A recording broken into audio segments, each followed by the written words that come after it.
I always like to go back before the incident or whatever it was that that started the movement that you're on now. So before Matt, that you had this before the situation, we definitely talk about how things kind of transpired in your story. Who were you before? Who was Matt?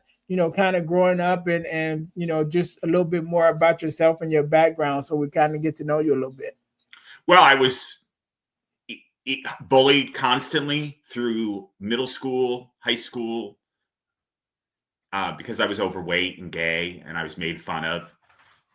Mm-hmm. So, I am here to advocate against bullying and, the importance of finding your tribe, finding friends that you can relate to.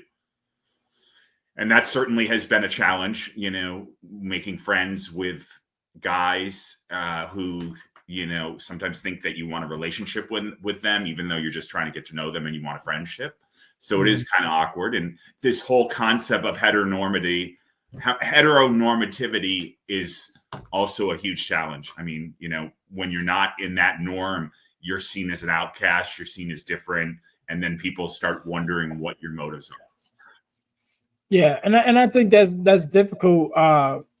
Number one, just in general, with meeting new people and trying to build friendships, it's hard enough. But then you throw in being different, and definitely then it's like you looked at sideways. And I definitely can even understand and relate to even when you do meet people that because of your personality, because of maybe how you connect with people, that even if they may not be used to your personality, and then they're kind of like, okay, are you trying to get into a relationship, or are you just trying to be friends? Which is even a issue that I have myself at different times, meeting new people and just being like, okay, I'm not trying to jump into a relationship. I'm just trying to get to know you, become friends, kind of figure you out to see if we even like each other, even like being around each other, on a friendship level.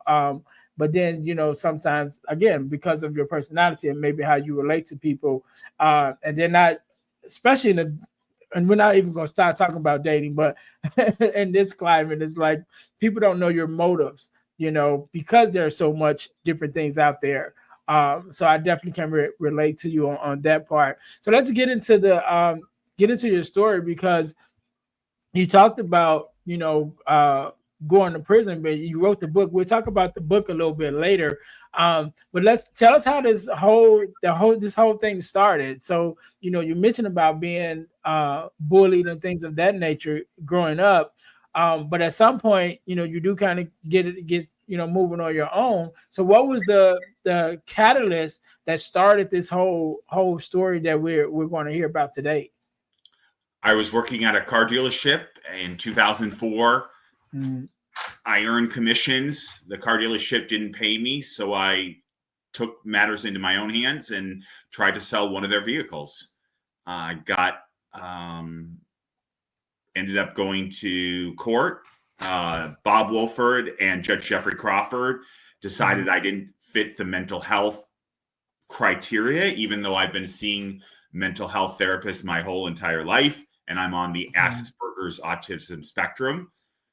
And unfortunately, I had to go through the normal court system. If I had been able to go through the mental health court and completed it successfully, I probably wouldn't have a criminal record today. I wouldn't be speaking to you. Yeah. Yeah. So when I got out, When I got out in 2005, I couldn't find a job. So I used other people's information to pass a background check in 2009. And the government pursued me for 5.5 years, even though the statute of limitations in federal system is 5 years. So they completely threw the law out, with the baby out with the bathwater, so to speak.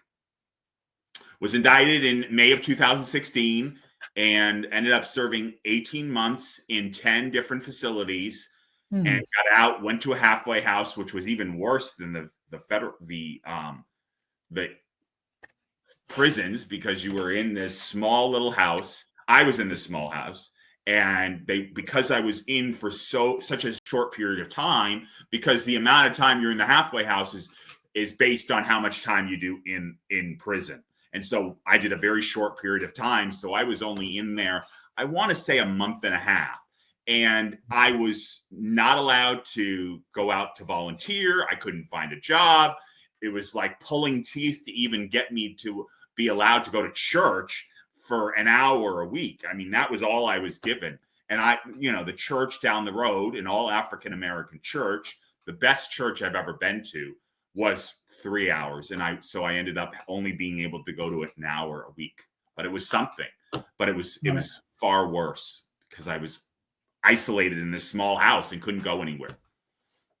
Right.